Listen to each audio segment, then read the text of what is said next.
এই তো সেদিনও ভারী বৃষ্টির শব্দে ঘুম ভেঙেছিল ঢাকাবাসীর।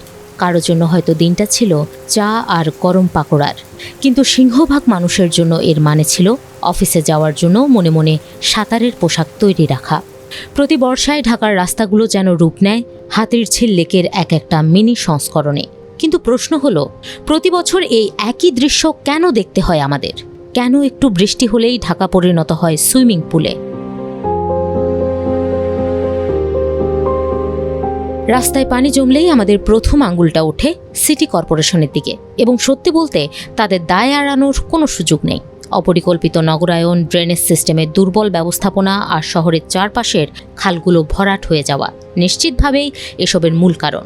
পরিষ্কার আমি দেখি না করতে, ময়লা ডাস্টবিনের পানিতে অনেক জীবাণু জমে থাকে। শত শত কোটি টাকা এটার জন্য ব্যয় করতেছে। কিন্তু মুদ্রার ওপিটটাও কি আমরা একটু তলিয়ে দেখেছি? আসুন একটা অস্বস্তিকর সত্যের মুখোমুখি হই। এই জলজটের পেছনে আমরা অর্থাৎ সাধারণ নাগরিকরাও কিন্তু সমান অপরাধী। একটু ভেবে দেখুন, রাস্তায় ফেলে দেওয়া প্রতিটি সিগারেটের ফিল্টার, ড্রেনে ছুঁড়ে ফেলা পলিথিন ব্যাগ কিংবা ফুটপাতে ভুলবশত ফেলে আসা চিপসের প্যাকেট আর প্লাস্টিকের কাপ, এসব কোথায় যায়? আমাদের প্রতিদিনের এই ছোট ছোট খামখেয়ালিপনাগুলোই জমতে জমতে শহরের পুরো ড্রেনেজ সিস্টেমের জন্য কাল হয়ে দাঁড়ায়। যখন মুষলধারে বৃষ্টি নামে, তখন ঢাকার ড্রেনগুলো শুধু কর্তৃপক্ষের অলসতায় অচল হয় না, বরং আমাদের ফেলে দেওয়া প্লাস্টিক আর আবর্জনায় আক্ষরিক অর্থেই সেগুলোর দম বন্ধ হয়ে আসে। ড্রেন তো আর প্লাস্টিক হজম করতে পারে না। বৃষ্টি হয়েছে, সারা রাত ছিল, আমাদের ঘোরাও নাই এমন ছিল। মানুষের অনেক কিছু খাইয়ে এখানে পলিথিনগুলো ফালাই রাখে, এগুলো এসে এই ইয়েটা জ্যাম হয়ে যায়। একটা শহরের এলাকাতে আপনি কোথাও সবুজ বা ওয়াটার বডি ক্ষীণ হয়ে এসেছে, তাহলে এই যে এত পানির ভার, বৃষ্টি যখন হচ্ছে অতিবৃষ্টি, তখন তো একসাথে অনেক বৃষ্টি হয়, তাহলে এটা ভার নেওয়ার মতো সক্ষমতা নাই। আর নাগরিকদের দায়িত্ব আছে, সেটা নাগরিকরা ইচ্ছে মতন ময়লা আবর্জনা ফেলে যাই আছে ছিটে ফোটা, সেই ছিটে ফোটা খাল, জলাশয়, ড্রেন সবগুলোতে এখন ময়লা আবর্জনা পরিপূর্ণ। আমরা নাগরিকরা কেয়ারও করি না যে আমি একটা হাতের প্লাস্টিক ফেলে দিলাম বা একটা পলিথিন ফেলে দিলাম, এটা কোথায় যাচ্ছে।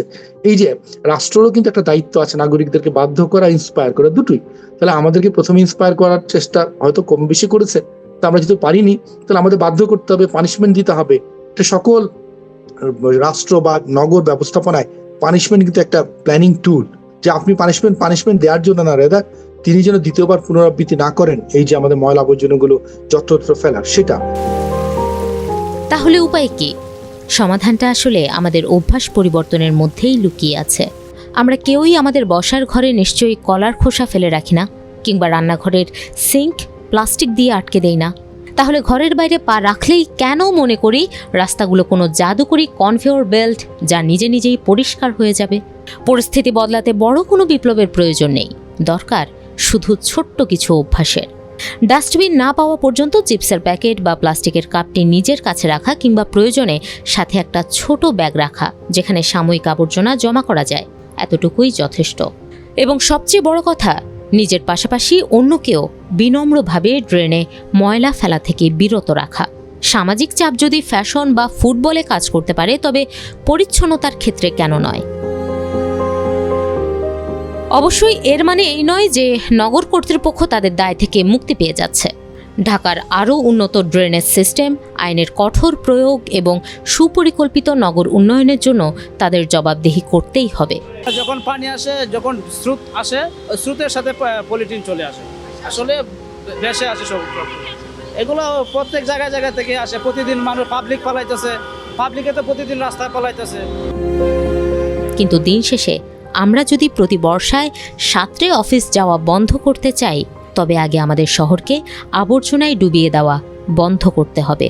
বর্জ্য বয়ে নিয়ে যাওয়ার জন্য ঢাকার শুধু নতুন খালেরই প্রয়োজন নেই, প্রয়োজন এর বাসিন্দাদের একটুখানি আত্মসচেতনতা আর দায়িত্ববোধ।